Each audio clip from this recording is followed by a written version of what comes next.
নমস্কার, BSG homeo desk থেকে বলছি আমি ডাক্তার সুইমল কৃষ্ণ সাহা। আমরা কস্টিকাম সম্বন্ধে আলোচনা করছিলাম। এটি আমাদের 19তম এপিসোড। আজকের এপিসোডে আমরা কস্টিকামের রিলেশনশিপ নিয়ে বলা শুরু করব। কস্টিকামের রিলেশনশিপ নিয়ে বলতে গেলে প্রথম যে কথাটা আমি আগেও বলেছি যে আমি যে রিলেশনশিপগুলো বলবো সেগুলো পার্টিকুলারলি কমপ্লিমেন্টারি রিলেশনশিপ এবং আমি ইনিমিক্যাল রিলেশনশিপকে ডিসকার্ড করব, কারণ আমার ব্যক্তিগত মতামত যে সিমটোম্যাটোলজি দিয়ে যদি কোনো ড্রাগের পরে আসে তাহলে সেই ড্রাগ সব সময় আরেকটা ড্রাগের কমপ্লিমেন্টারি হয়, বন্ধুত্বপূর্ণ রিলেশনস হয়, কোনো ইনিমিক্যাল রিলেশনশিপ হয় না। চলুন আমরা কস্টিকামের প্রথম যে রিলেশনশিপটা এগিয়ে নিয়ে আসি, যে প্লেনটা ধরে সেটা মেন্টাল প্লেন ধরে, এবং একটু আমরা কেন্টকে ফলো করি। কেন্ট তার বইতে বলেছেন কস্টিকাম কোলোসিন্থ স্ট্যাপিসেগ্রিয়া বিয়ার্স এ কগনেট রিলেশনশিপ। এই রিলেশনসটা আমার যতটা মনে হয় ডক্টর কেন পুরো মেন্টাল প্লেন থেকে রিলেশনশিপটা তৈরি করছেন। তিনজনের মেন্টাল প্লেনের যে জায়গাটা অর্থাৎ মর্টিফিকেশন, ভেক্সেশন, চ্যাগ্রিন, রিজার্ভ ডিসপ্লেজার, এই জায়গাটার ওপর তিনটে ড্রাগকে উনি কগনেট রিলেশনশিপে ফেলেছেন। প্র্যাকটিক্যালি কোলোসিন্থের এই স্পিয়ারে আমার কাজটা খুবই কম, আমি কাজ করতে পারিনি সেভাবে। অনেকবারই ভেবেছি যে অ্যাঙ্গার উইথ ইন্ডিগনেশন এটা দিয়ে, কিন্তু এটা একটা সাপোর্টিভ হিসেবে ডিসেন্ট্রিক কন্ডিশনসে যখন আমি কোলোসিন্থ বলবো তখন বলবো, আমি অনেক সময় ব্যবহার করেছি, কিন্তু এই সিমটমসটা কোলোসিন্থের কতটা এফেক্টিভ সেটা আমি এখনো পুরোপুরি রিয়েলাইজ করে উঠতে পারিনি। আমি যে রিলেশনশিপটা প্রথম শুরু করছি মেন্টাল প্লেনে, সেটা কস্টিকামের সাথে স্ট্যাপিসেগ্রিয়া রিলেশনশিপ। কস্টিকাম আর স্ট্যাপিসেগ্রিয়া ডাইরেক্টলি এরা একে অন্যের খুব ভালো বন্ধুত্বপূর্ণ রিলেশনস মেনটেন করে চলে, এবং অবশ্যই মেন্টাল প্লেন দিয়ে, কারণ দুজনের মধ্যেই মর্টিফিকেশন, রিজার্ভ ডিসপ্লেজার, চ্যাগ্রিন, ভেক্সেশনস এই জায়গাগুলো রয়েছে। অর্থাৎ সেই জায়গাটা যেখানে লং টার্ম একটি রুগী বিভিন্ন রকমের মনোকষ্ট, বিভিন্ন রকমের বিরক্তি, বিভিন্ন রকমের dissatisfaction in his or her life, এগুলোর মধ্য দিয়ে পাস করছেন, এবং এই পাস করতে করতে তার ভেতরে যত সমস্যাগুলো রিজার্ভ হচ্ছে, সেই রিজার্ভ নেস্টার থেকে কস্টিকাম এবং স্ট্যাপিসেগ্রিয়া দুজনেই খুব ভালো ওষুধ বলে আমার মনে হয়। কস্টিকাম যেরকম তার সিম্প্যাথেটিক নেচার, কস্টিকাম যেরকম তার দায়িত্ব সম্বন্ধে সচেতন, এবং এই জায়গাগুলোর মধ্য দিয়ে অতিক্রান্ত করতে করতে একটা সময় কস্টিকাম নিজেকে সম্পূর্ণ রকমভাবে সোসাইটির থেকে বিচ্ছিন্ন বলে মনে করে। স্ট্যাপিসেগ্রিয়া তারও এই যে সাপ্রেসিভনেস but too much conscious about his or her self-respect, এবং এরা দুজনেই কিন্তু কখনোই কোনো কিছুর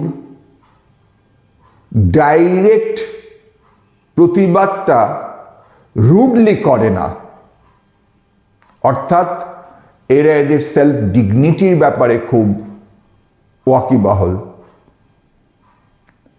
এবং যখন এই প্লেনটা অত্যধিক সাপ্রেশন হয় তখন আমরা স্ট্র্যাপিসেগ্রিয়া পাবি।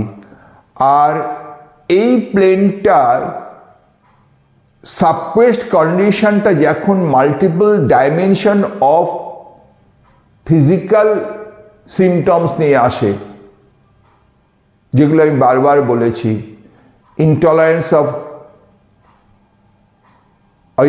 unable to hold the urge of urine or stool, or paralysis of any single muscles, hoarseness of voice, Causticum আসে। আবার দেখবেন যখন রোগী এই লং টার্মে এটাকে সাপ্রেসড করে রাখতে রাখতে রাখতে রাখতে আপনার মাথায় স্ট্র্যাপিসেগ্রিয়া আসবে, এবং একের ফেলিওরকে আরেকজন ভীষণ ভালো পরিপূরক হিসেবে কাজ করে, কমপ্লিমেন্ট হিসেবে কাজ করে। তার জন্য রিলেশনশিপে প্রথমেই কস্টিকামের সাথে স্ট্র্যাপিসেগ্রিয়াকে পাশাপাশি রাখুন, এবং দেখবেন স্ট্র্যাপিসেগ্রিয়ার ফিজিক্যাল সিমটমস তো খুব বেশি প্রুভড সিমটমস অতটা নেই যতটা কস্টিকামের রয়েছে, কিন্তু স্ট্র্যাপিসেগ্রিয়া ও কস্টিকামের মতো এরকমই একটি পলিক্রেস ড্রাগ, এবং যেখানে অপমান বোধটা তার মধ্যে একটা মারাত্মক জায়গা নিয়ে আছে, সেই জায়গাটা দেখবেন কস্টিকামের সাথে স্ট্র্যাপিসেগ্রিয়া একটা ভীষণ ভালো কমপ্লিমেন্টারি রিলেশনশিপ ফলো করে। এবং অনেক সময় মেন্টাল প্লেন ধরে আমরা যখন এগোই, আমাদের কস্টিকামের সাথে স্ট্র্যাপিসেগ্রিয়াকে আলাদা করতে ভীষণ অসুবিধা হয়। আমি ব্যক্তিগতভাবে অপমান বোধটা যখন প্রচণ্ড বেশি খুঁজে পাই পেশেন্টের মধ্যে, তখন আমি স্ট্র্যাপিসেগ্রিয়ার কথা ভাবি। আলোচনা করতে গেলে দেখুন, কস্টিকাম বা স্ট্র্যাপিসেগ্রিয়া যখনই আপনি আলোচনা করছেন, যখনই আপনি কোনো রোগী দেখছেন, আমি বারবার বলি কস্টিকাম প্রেসক্রিপশন করতে গেলে দীর্ঘ সময় লাগে। রোগীটির সাথে অনেকক্ষণ তার সিমটমসগুলো, উপসর্গগুলোকে খুব মন দিয়ে শুনতে হয়, এবং উপসর্গগুলোর উৎপত্তি এটাকে খুব ভালোভাবে ভাবতে হয়। একটা কেস বলি, আজকেই আমি একটি রুগী, নতুন রুগী আমার কাছে এলেন। কি নিয়ে এলেন? বললেন, ডাক্তারবাবু আমি আমার ইতিহাসটা একটু আপনাকে বলতে হবে, আপনাকে একটু ধৈর্য ধরে না শুনলে আপনি আমার রোগটা বুঝতে পারবেন না। বিগত 5 বছর ধরে আমি একটি মারাত্মক মাথা ঘোরার কষ্টে ভুগছি। উপসর্গগুলো এইভাবে এলো, আমার ডান কানটা একটা কনস্ট্যান্ট সাউন্ড হতে থাকলো, এবং ডান কানটায় আমার শোনাতে ভীষণ অসুবিধা হতে শুরু করলো। ডান কানের এই মারাত্মক অসুবিধার পাশাপাশি হঠাৎ করে একদিন রাত্রিবেলায় শুয়ে আছি, আমার প্রচণ্ড মাথা ঘুরলো, বমি হয়ে গেল, এটসেট্রা। বিভিন্ন রকমের ডাক্তার দেখিয়ে আলটিমেটলি চেন্নাই অ্যাপোলো একজন ডাক্তারের কাছে গিয়ে জিস্টে যেটা বলি, উনি যে ডায়াগনোসিসে এসে পৌঁছলেন বলে আমার মনে হলো, উনি বলতে পারলেন না সেটা মেনিয়ার্স ডিজিজ।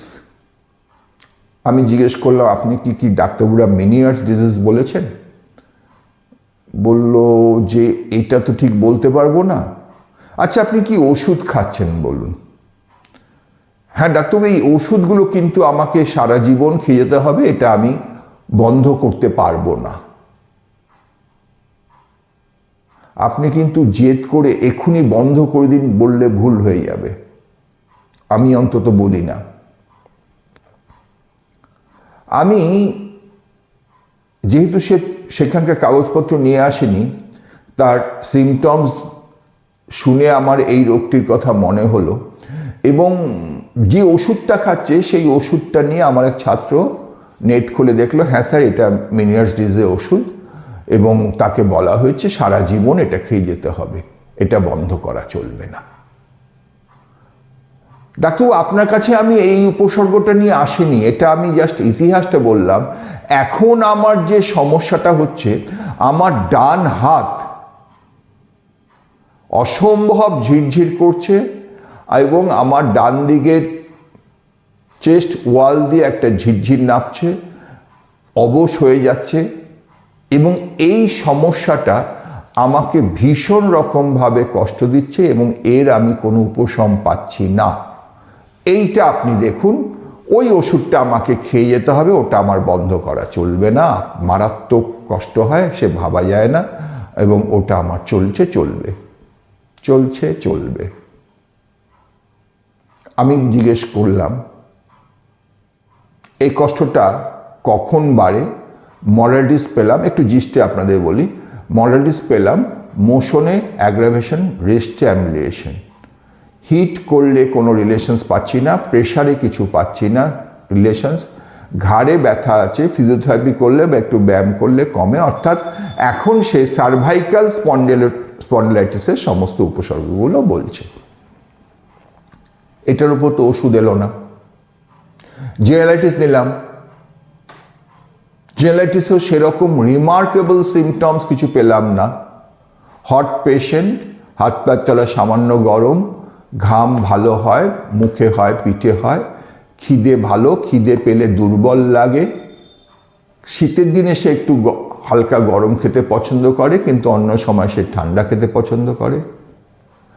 আমি একাই থাকি ডাক্তারবাবু, চিকেনটা আমার একটু ফেভারিটই বলতে পারেন, এটা রান্নাও সহজ, আমি নিজেই রান্না বান্না করে খাই, একটু চাটনিটা ভালো খাই, ফল বা দুধ এগুলো আমার সহ্য হয় না, সমস্যাগুলো বেড়ে যায়। পায়খানা পেচ্ছাপে আমার কোনো সমস্যা নেই, সর্দি কাশির আমার সেরকম ধাত নেই। একবার আমার ডিপথেরিয়া হয়েছিল, এইটুকু ছোটবেলা আমি শুনেছিলাম। আরও যখন সিমটমস নিতে শুরু করলাম, মেন্টাল প্লেনে ঢুকলাম, যেখানটা আমি টাচ করতে চাইছিলাম, আমি জিজ্ঞেস করলাম আপনি একা থাকেন, তাহলে কি আপনি অবিবাহিত? বললো না না না, 15 বছর আগে আমার স্ত্রী বিয়োগ হয়েছে, আমি বিপত্নিক 15 বছর ধরে, আমার সন্তান দূরে থাকেন, সেখানে সে চাকরি করে, আমি তাকে বিড়ম্বনায় ফেলি না, আমি আমার মতো থাকার চেষ্টা করি।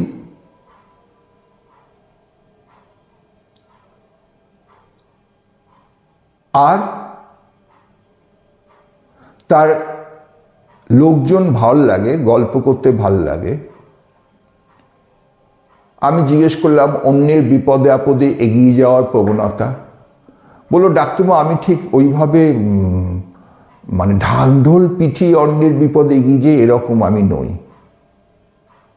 আমি একটা আপনাকে উদাহরণ দিই বলে উনি বললেন যে এক খুব দুস্থ একটি মেয়ে, তার মায়ের ছানি অপারেশন হবে, তো আমি খালি বললাম যে এখানে এখানে যাও, এইটা করো, এবং খুব নিঃশব্দে তার ছানি অপারেশনের সমস্ত বিল আমি মিটিয়ে দিয়ে এলাম, এবং সেরকম কোনো ঢাকঢোল পিটিয়ে নয়, নিঃশব্দে।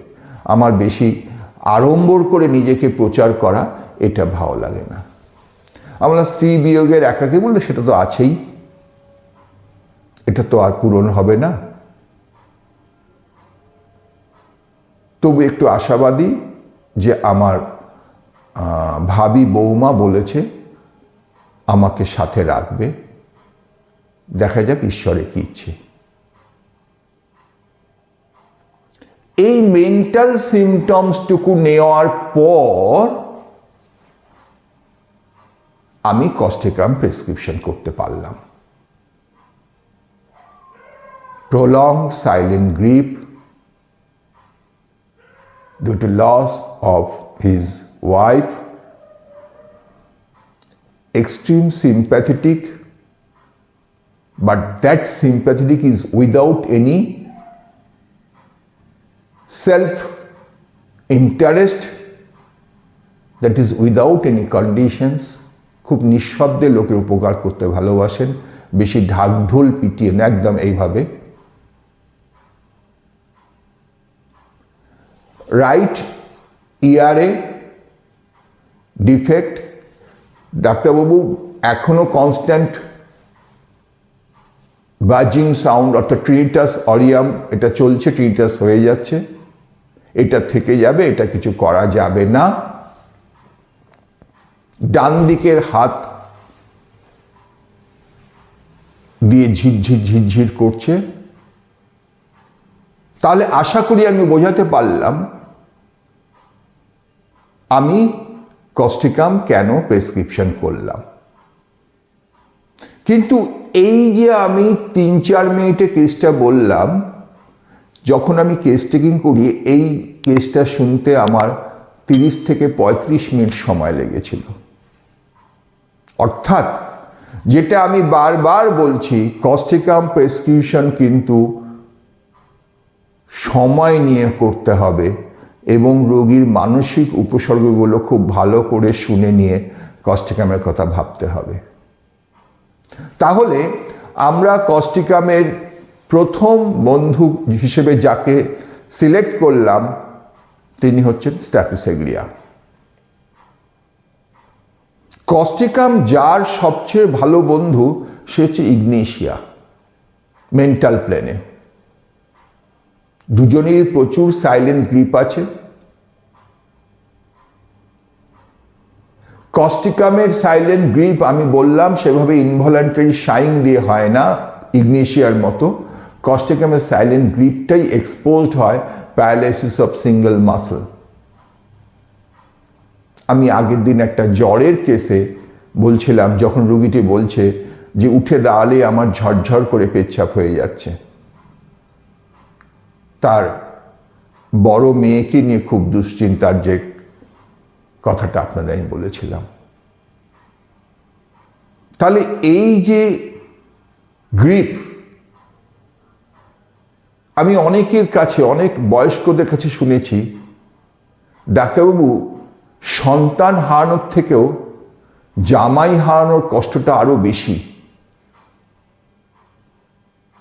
কারণ সেখানে দুটো দুঃখ একসাথে থাকে, এক জামাইয়ের বিয়োগ প্লাস সন্তানের, অর্থাৎ মেয়ের কি হবে।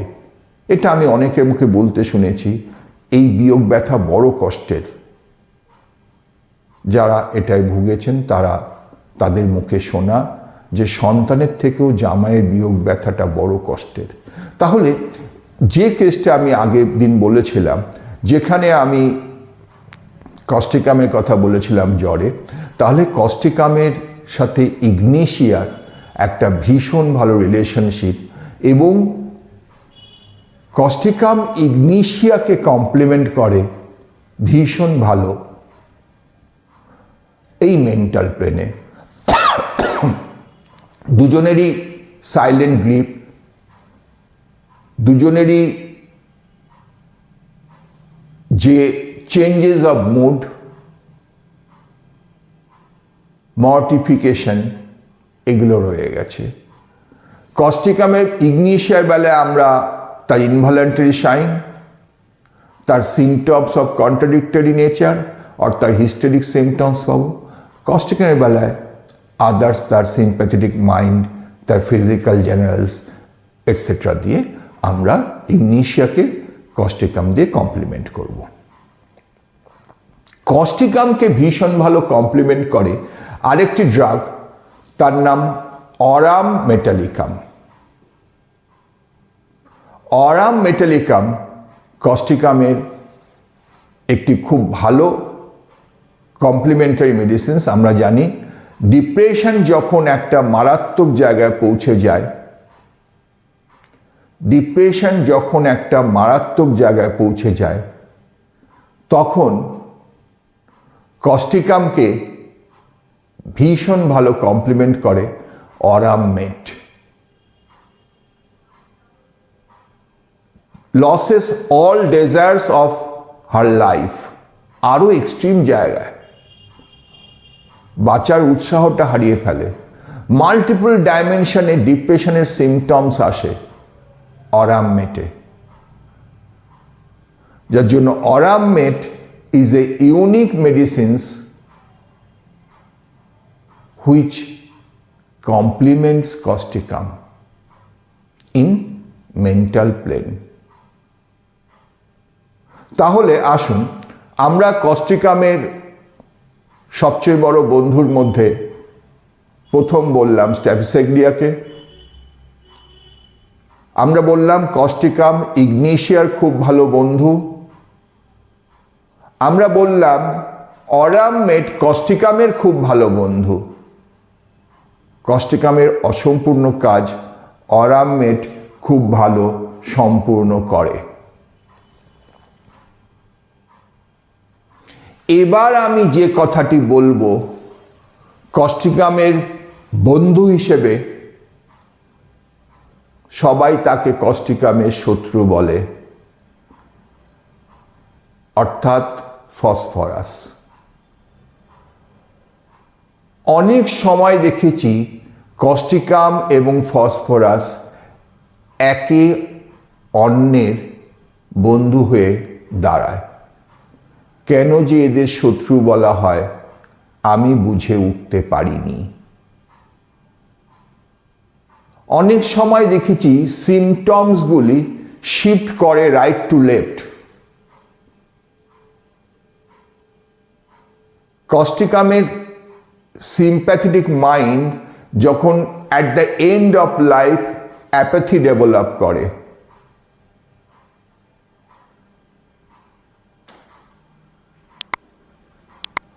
কস্টিকাম চিলি পেশেন্ট ঠান্ডা খেতে পছন্দ করে, ফসফরাসও চিলি পেশেন্ট ঠান্ডা খেতে পছন্দ করে।